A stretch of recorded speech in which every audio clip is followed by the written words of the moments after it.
every small choice to keep going, every quiet step forward, that's resilience at work. You don't need to break records. You just need to keep moving. Resilience lives in the small wins, the bed you made this morning, the walk you took instead of scrolling, the moment you paused to breathe instead of spiraling. These things may feel tiny, insignificant even, but your nervous system notices. Your mind takes notes. Your body remembers. I can still choose. Small wins stack. They build momentum. They remind you that you're not powerless, even when life feels overwhelming. So don't underestimate the little things. Write them down. Celebrate them. Let them remind you resilience isn't built in a single leap. It's built one steady step at a time, and every step counts. Here's something we don't talk about enough. Stress isn't always the enemy. Stress means your body is trying to rise, to meet a challenge. The problem is when it doesn't stop, when the pressure never lets up, when the system never resets. That's when stress turns into burnout. And burnout isn't a badge of honor. It's a warning sign. So resilience isn't about pretending stress isn't real. It's about learning how to notice it early. Listen to what it's telling you and release it before it breaks you down. So what does coping without collapsing look like? It looks like pausing to stretch when your body feels tight. It looks like drinking water before your third coffee. It looks like naming your feelings out loud. I'm overwhelmed. I'm frustrated. I'm tired. So they don't stay bottled up inside. It looks like taking 5 minutes to breathe before you hit send on that email, before you scroll endlessly, before you shut down completely. Coping isn't about doing something huge. It's about building tiny release valves so the pressure doesn't explode. You don't need to master everything today. You just need practices that keep you steady. And steadiness, not perfection, is what keeps resilience alive. So the next time stress rises, ask yourself, what's one small thing I can do right now to ease this pressure without collapsing under it? That one thing, that's resilience in action. Here's the truth nobody likes to say out loud. You're going to fall sometimes. You'll miss the deadline. You'll ghost the text. You'll quit the habit you swore you'd keep. And when that happens, the critic inside gets loud. See, you can't stick to anything. You'll never change. You always mess it up. But listen, falling doesn't mean failing. Falling is human. Failing is when you decide not to rise again. Resilience isn't about never falling. It's about refusing to let the fall be the final word. Every stumble is an invitation. Will you stay down, or will you rise different this time? Here's the secret.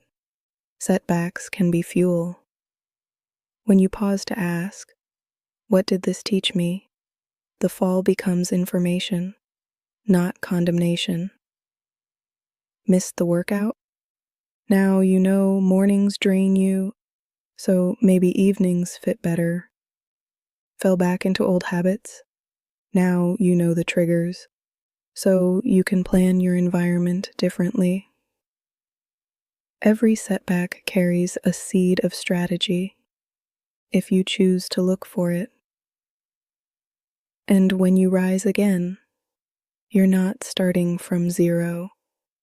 You're rising with more wisdom, more awareness, more fuel. So next time you fall, don't waste your energy in shame. Use it in resilience. Remind yourself, this stumble is not my story's ending. It's part of the climb. And each time you bounce back, you strengthen the muscle of resilience. Not because you were flawless, but because you kept going anyway.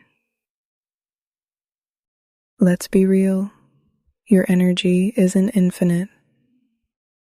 You wake up each morning with a tank that needs protecting, and if you let everyone drink from it, without limits, you'll be empty by noon.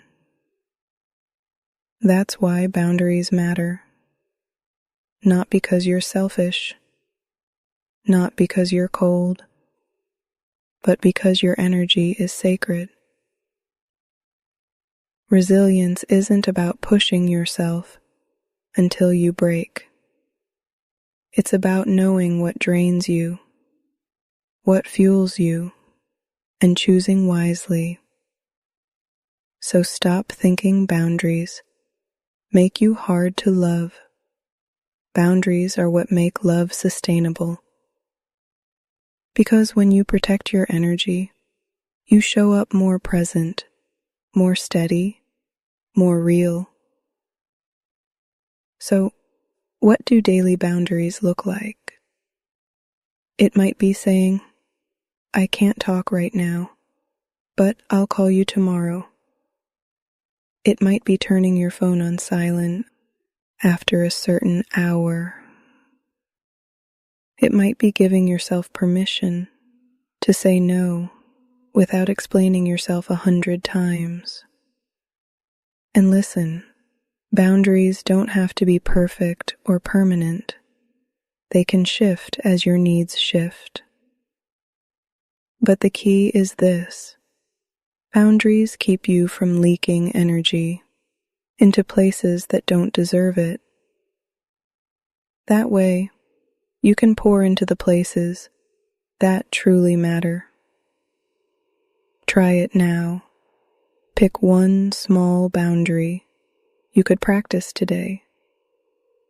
Maybe it's not checking emails after dinner. Maybe it's limiting how long you stay in draining conversations. Maybe it's carving out 10 minutes just for you. Notice how your body feels when you picture holding that line. Relief, tension, a little guilt. That's okay. Boundaries take practice, but every time you hold one, you're telling yourself, my energy matters. And that message, that's the foundation of resilience. Here's something most people overlook. Resilience isn't built in the big moments. It's built in the small ones, the daily choices, the little habits that either drain you or refill you. When life feels chaotic, routines give you rhythm. They remind your nervous system, you are safe, you are steady, you have ground beneath you. Without those anchors, everything feels like crisis. Every challenge feels bigger than it is.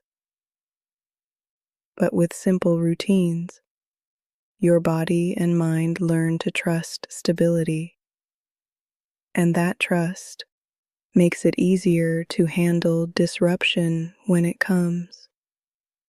So, what does this look like?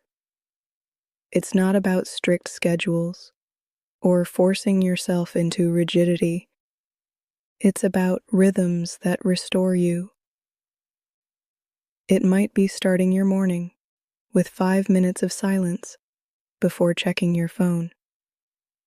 It might be setting aside time to stretch, to walk, to breathe, not because it's dramatic, but because it steadies you.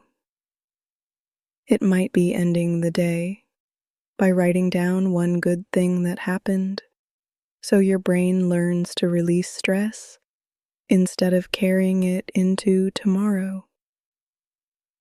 These routines are not luxuries. They are resilience practices. Think of them like charging your phone. You wouldn't expect your battery to last without plugging it in. So why expect your spirit to endure without restoration? Pick one routine to practice this week. Keep it simple. Keep it repeatable. And notice how it shifts your energy. Because resilience doesn't just show up when life gets hard. It's built daily in the quiet choices that restore your strength before the storm comes. Here's something that might surprise you. Anxiety isn't always a sign you're broken. At its core, anxiety is your body's alarm system. It says, pay attention. Something feels uncertain. Something might need care. The problem comes when the alarm never shuts off. When every sound, every thought, every possibility feels like a siren blaring inside your chest.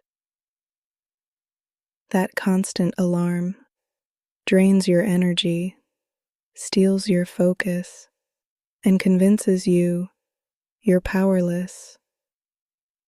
But here's the truth. Anxiety is not the enemy. It's a messenger, and resilience grows when you learn to listen to the message without letting the alarm control your whole day. So, how do you work with anxiety instead of fighting against it? First, notice it in your body. Where does it land? Your chest? Your stomach? Your shoulders? Name it gently. I feel anxious, not I am anxious, because you are more than this feeling. Second, pause for breath. Inhale slow for 4 counts. Hold for 4. Exhale for 6. Do it again until the alarm softens, until your body remembers you are not in danger right now. Third, ask the anxiety, what are you trying to tell me? Maybe it's reminding you to prepare for something ahead. Maybe it's telling you you've stretched too thin. Maybe it's pointing to a place where you need support. When you treat anxiety as awareness, you shift from panic to presence. Because now, instead of drowning in it, you're using it. And that's resilience. Not erasing the alarm, but learning how to respond to it with steadiness and care. So the next time anxiety rises, don't hate it. Don't shame yourself for feeling it. Pause, breathe, listen, and then act from awareness, not from fear. That shift That's how you turn anxiety into resilience. Here's something nature teaches us. The strongest trees aren't the stiffest ones. The trees that survive storms are the ones that bend with the wind, not the ones that try to resist it. Resilience works the same way. When you're too rigid, when you demand perfection, when you cling to one plan, one path, one identity, life's changes feel like destruction. But when you stay flexible, you can adapt. You can shift your approach without losing yourself. You can move with the storm instead of snapping under its weight. That's not weakness. That's wisdom. So, how do you build flexibility? Start small. If a plan changes, instead of spiraling, practice asking, what's another way forward? If something goes wrong, instead of labeling it failure, ask, what can I learn from this? If a door closes, remind yourself, closed doors redirect me. They don't define me. Flexibility is a mindset shift. It's trading the question, why is this happening to me? For, how can I move with this and grow through it? And just like stretching a muscle, the more you practice, the easier it becomes. Try one flexible act today. Maybe take a different route home. Maybe say yes to something new. Maybe let yourself rest instead of pushing past exhaustion. Every time you practice bending, you prove to yourself, I don't have to break. That's resilience, not in pretending life won't test you, but in knowing you can adapt, shift, and still stand strong. Most of the weight we carry doesn't live in the present moment. It comes from replaying the past, what you should have done, what you could have said, what you wish had gone different. Or it comes from fearing the future, what might happen, what could go wrong, what you don't feel ready for. Both spirals steal your strength. They drain energy from right now, the only place you can actually act. That's why grounding in the present is such a powerful resilience tool. Because when you anchor here, in this breath, in this step, in this choice, you take back control from the swirl of past and future. Here are a few ways to practice. Start with your senses. Notice 5 things you can see, 4 things you can touch, 3 things you can hear, 2 things you can smell, 1 thing you can taste. This pulls your body and mind back into the present moment. Or try mindful breathing. Inhale slowly for 4 counts. Hold for 4. Exhale for 6. Do it 3 times. Another practice. Say out loud what's true right now. I'm sitting in this chair. My feet are on the floor. My hands are steady. Simple, yes, but powerful. Because your nervous system relaxes when it knows exactly where you are. Grounding isn't about denying the past or ignoring the future. It's about reclaiming your power in the one place you actually have it, here. And each time you ground yourself, you strengthen the truth. I can handle this moment. Not tomorrow, not yesterday, this one. And that's how resilience grows, one present breath at a time. Sometimes people roll their eyes at hope, like it's soft, like it's naive, like it belongs only to dreamers. But hope, real hope, isn't blind. It's brave. Hope is saying, yes, I see the struggle. Yes, I know the odds. Yes, I feel the weight. And still, I will believe in a future worth moving toward. That's not ignorance, that's courage. Because despair is easy. It takes no effort to give up.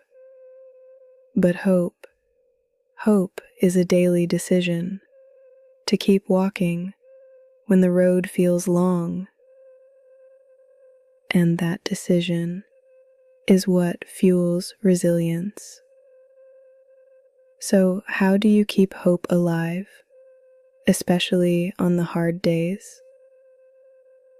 You start small. Write down one thing you're looking forward to, even if it's as simple as tomorrow's sunrise, a phone call with a friend, or finishing a book you love. Speak hope into your day. This moment is heavy, but it won't last forever. Surround yourself with reminders, quotes on your wall, songs that lift you, stories of people who endured and made it through. And when despair whispers, "What's the point?" answer with hope. The point is, I'm still here. The point is, I still matter. The point is, tomorrow still holds possibility. Hope doesn't have to be loud. It doesn't have to be constant. It just has to be present enough to keep you moving. Because resilience isn't built on certainty. It's built on faith that your effort, your healing, your journey is worth continuing.